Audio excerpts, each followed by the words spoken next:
So where I'm starting is just that, two gaps.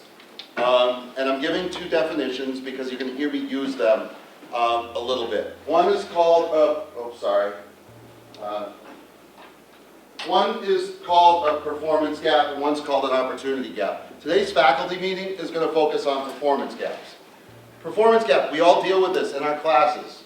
You deal with this when you see a test that you get back. You see this when you get back an end of course test, whether it's a Project Lead the Way end of course assessment, or it's an AP test or an MCAS test, a midterm, a final. You want the kids to perform here and they're here, there's a gap. It's a very simple statistical concept.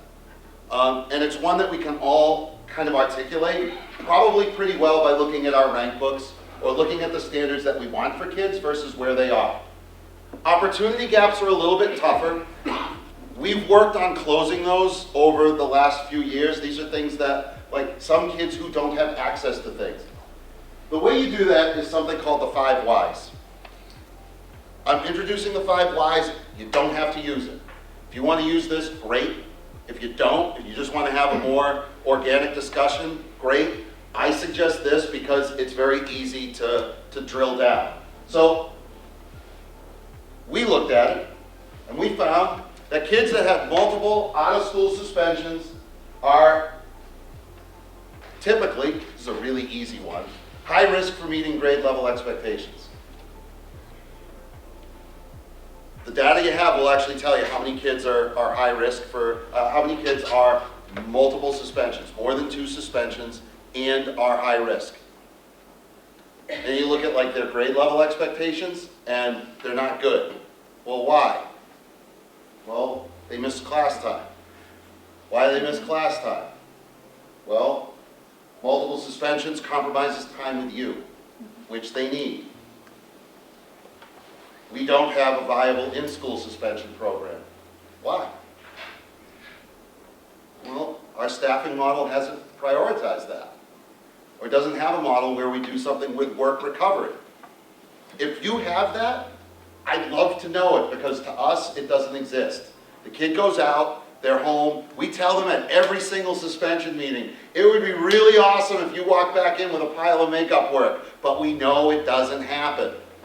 We also know that a lot of them are socioeconomically disadvantaged. So when they're at home, they might not have internet.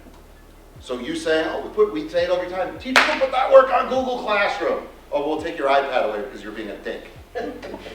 So, why?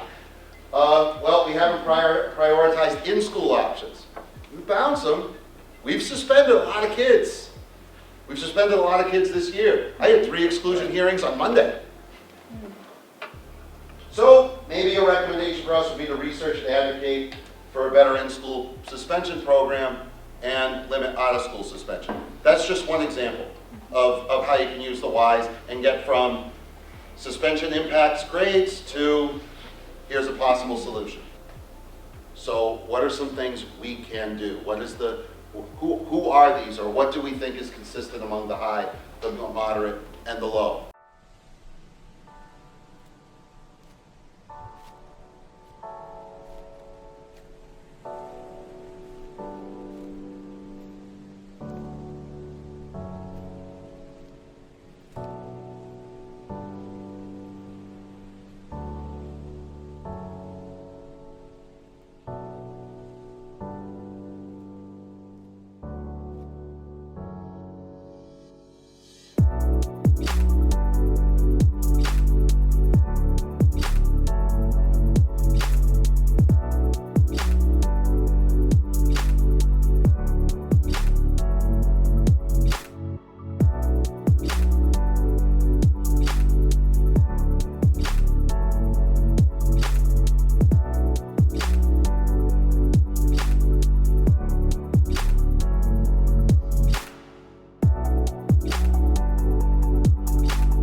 so if that's the case, based on those needs, what intervention does the kid need?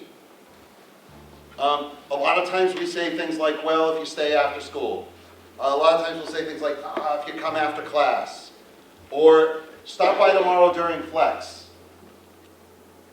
Do we have to be more deliberate? Do we have to be more specific with, this is what we're going to do for this kid, whether it's a behavior plan or a learning plan or an intervention plan? And what's the relationship in class between the skills and content of where the kid is to where you want them to be, and where are we finding success? This isn't just about the gaps.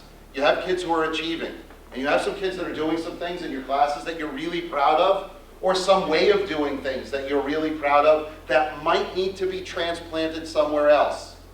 Or just need to be transplanted with a kid from Mrs. Gilmette's class to Mr. Grady's class.